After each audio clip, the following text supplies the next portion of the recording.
The Roman Empire, the regime that crucified Jesus, might have been doing God's work, not as a force for good, but as a kind of cosmic dam holding back something worse. That's the argument buried inside one of the strangest letters in the New Testament, and it might not even be written by Paul. 2 Thessalonians offers a view of Rome that no other biblical text shares. To understand this argument, we need to start with a more basic question. Who wrote this letter? 2 Thessalonians claims to be from Paul. Its Greek style matches Paul's authentic letters, unlike the pastorals, which sound nothing like him. And that's why scholars accepted it as genuine for centuries. But two independent lines of evidence point to a different author. The letter is pseudonymous, written under someone else's name, a common practice in the ancient world. The case rests on two pillars, literary imitation and a theological contradiction. The opening greeting copies 1 Thessalonians almost word for word. The thanksgiving formula mirrors it. The closing signature language is lifted directly.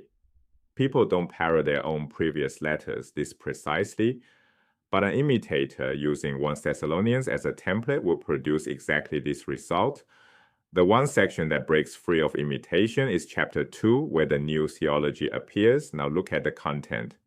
1 Thessalonians says, Jesus' return is imminent. Live in urgent expectation. 2 Thessalonians says the opposite. Don't quit your jobs. A whole sequence of events must happen first. These aren't tensions. They're flat contradictions. A later author borrowed Paul's voice to deliver a different message.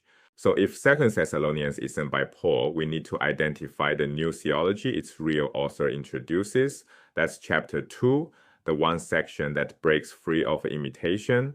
The letter lays out a step-by-step eschatological sequence.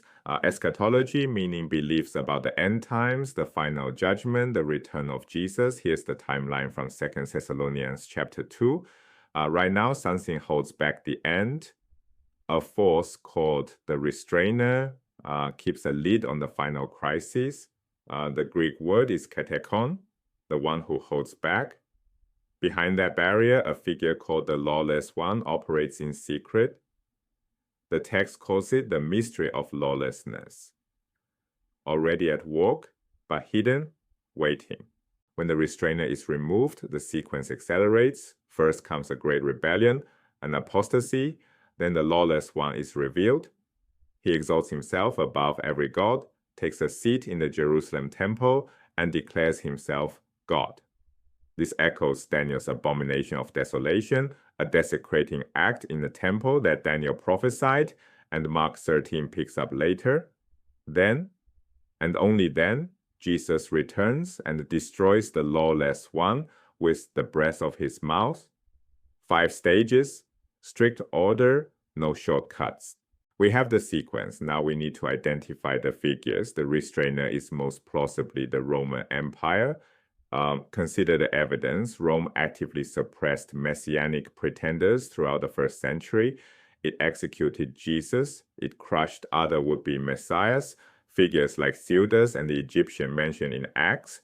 It policed Judea with brutal, consistent efficiency.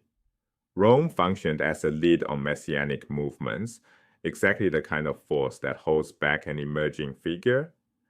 The lawless one, then, is a future Jewish false messiah, someone not yet visible, operating in secret, who will emerge only when Rome's suppressive apparatus is gone. When that lid comes off, the hidden figure steps forward, enters the temple, and claims to be God. A common objection, the lawless one, is the Roman emperor, say Nero. The text rules this out. It describes the lawless one as hidden, not yet revealed, operating as a mystery. The Roman emperor was the least hidden person in the ancient world.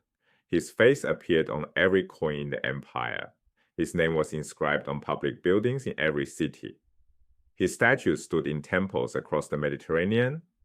The most visible person alive cannot be a concealed mystery of lawlessness. The mismatch is total. The lawless one is someone concealed. someone who will emerge only once Rome's restraining power disappears. This reading gives 2 Thessalonians something remarkable, a political theology of Rome that no other New Testament text shares. Place it on a spectrum. On one end, Revelation portrays Rome as Babylon, the great whore drunk on the blood of saints, pure evil, destined for destruction. On the other end, Romans 13 portrays governing authorities as instituted by God, pay your taxes, obey the law.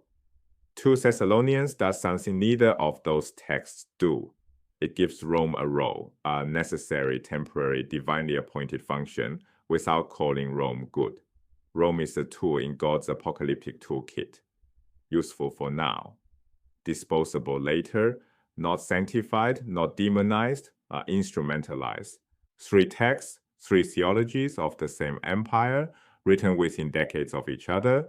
2 Thessalonians shows that early Christians did not hold a monolithic view of political power. The same empire could be Babylon in one text, God's servant in another, and a cosmic placeholder in a third, all within decades of each other. The letter's primary purpose was pastoral. Stop quitting your jobs, Jesus isn't coming tomorrow. Here's the sequence that must unfold first. But embedded in that pastoral correction is one of the most creative political theologies in the New Testament, the idea that a pagan empire could serve God's purposes precisely by not being destroyed yet. The restrainer doesn't need to be righteous. It just needs to hold the line until God's timing is complete. The concept of the Katechon, the restrainer, had an extraordinary afterlife in Western thought. Church fathers debated its meaning for centuries. Medieval theologians applied it to the Holy Roman Empire. In the 20th century, the political theorist Carl Schmitt built an entire theory of sovereignty around it. This passage in a possibly pseudonymous letter became one of the most influential political theological concepts in Western history. A first-century author, writing under Paul's name to calm a panicking church, handed the Western tradition one of its most enduring ideas about power, order, and the fragile structures that hold chaos at bay.